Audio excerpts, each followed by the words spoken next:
자, 이번에는 다음 단원인 조선의 문화와 과학의 발전에 대해서 배워보도록 하겠습니다. 특히 오늘 이 시간에는 조선 초기 주변 나라와의 관계에 대해서 알아볼 건데, 여러분이 기억해야 되는 이 조선 초기 주변 나라의 관계는 사대교린이라는 단어예요. 그래서 여러분이 반드시 외워두어야 하는 단어입니다. 사대교린. 그렇다면 이 사대교린이라는 게 과연 무엇인가? 자, 사대라는 것은 큰 나라를 섬긴다는 거예요. 그래서 즉 중국과 맺은 외교 관계를 얘기를 하고 있는데, 결국 제가 여기 이렇게 표시를 해놓은 거 보면 위로 화살표를 해놨죠. 우리보다 약간 위에 있는 나라다라고 생각을 했다는 거죠. 그렇다면 교린은 무엇이냐? 우리보다 약간 아래 나라라고 생각을 했다는 거예요. 그래서 이웃 나라와 친하게 지낸다는 뜻이라고 얘기는 나와 있는데, 자, 다음 페이지에서 보면 결국 여기 보면 일본과 여진을 잘 달래면서 필요할 때 무력을 사용하는 정책을 폈다고 하죠. 지금 이거는 즉 조선보다 약간 아래에 있는 나라다라고 생각했다는 것을 여러분이 알 수 있습니다.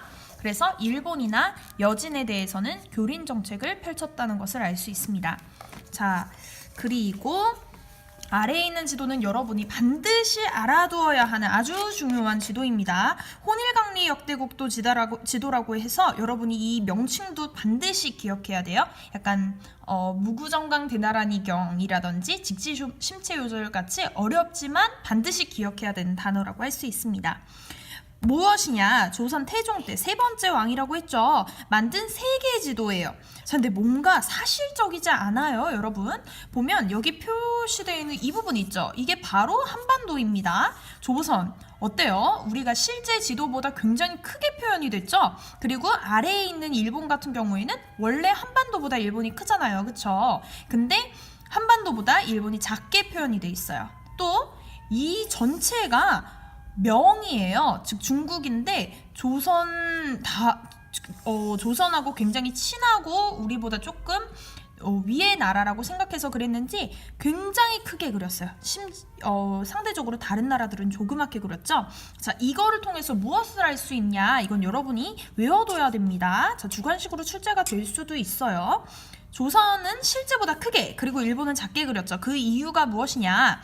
중국과 조선 중심의 세계관이 반영되어 있기 때문입니다. 그래서 혼일강리 역대국도 지도를 통해서 알 수 있는 것은 무엇입니까? 라고 물어본다면 중국과 조선 중심의 세계관이 반영되어 있음을 알 수 있습니다.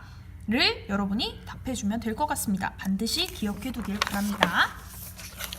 자, 다음으로는 우리 세종 때 우리가 무력적으로 어떻게 했는지에 대해서 설명이 나오고 있는데, 자, 크게 일본과 여진으로 나눠서 생각을 해볼 수 있어요. 그래서 일본으로는 스시마 섬을 정벌했다. 왜? 처음에는 교류를 했는데 막 바다를 건너와서 재물도 빼앗고 막 그러는 거예요. 그래서 왜구를 소탕하기 위해, 일본의 해적들을 소탕하기 위해서 스시마 섬을 정벌했다.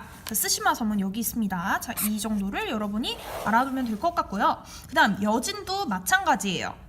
처음에는 좋은 관계를 유지했는데 계속 넘어와서 막 재산 빼앗고, 그러니까 세종이 결국 여진을 정벌하기로 한 겁니다. 그래서 정벌을 하고 사군 6진을 설치하게 돼요. 압록강 유역에 사군, 그리고 두만강 유역에 6진을 설치했다는 것을 알 수 있었습니다, 여러분. 그래서 세종 때에는 어떻다? 일본은 스시마 섬을 정벌했다. 여진으로는 정벌하고 사군 6진을 설치했다라는 것을 여러분이 알아두면 되겠죠. 그리고 일본과 여진에 대한 조선 사람들의 생각 딱 보면 명관은 대등, 근데 제가 봤을 땐 대등보다는 약간 우리보다 위에 있었다. 그리고 일본과 여진은 우리보다 아래에 있었다. 그래서 일본이나 여진족이 조선에 올 때는 일반 백성의 집에 머물러서 잠을 자지를 못한다는 거예요. 왜? 소란을 피우는 자가 계속 있을 것 때문에 계속 두려웠다는 거예요. 그래서 일본과 여진족을 데려온 조선의 관리에게 벌을 준다는 거를 이야기를 하고 있죠. 바로 이를 통해서도 자, 일본과 여진에 대해서는 아주 젠틀하지 못하다, 이런 느낌을 받았다는 것을 여러분이 알 수 있습니다. 이상입니다.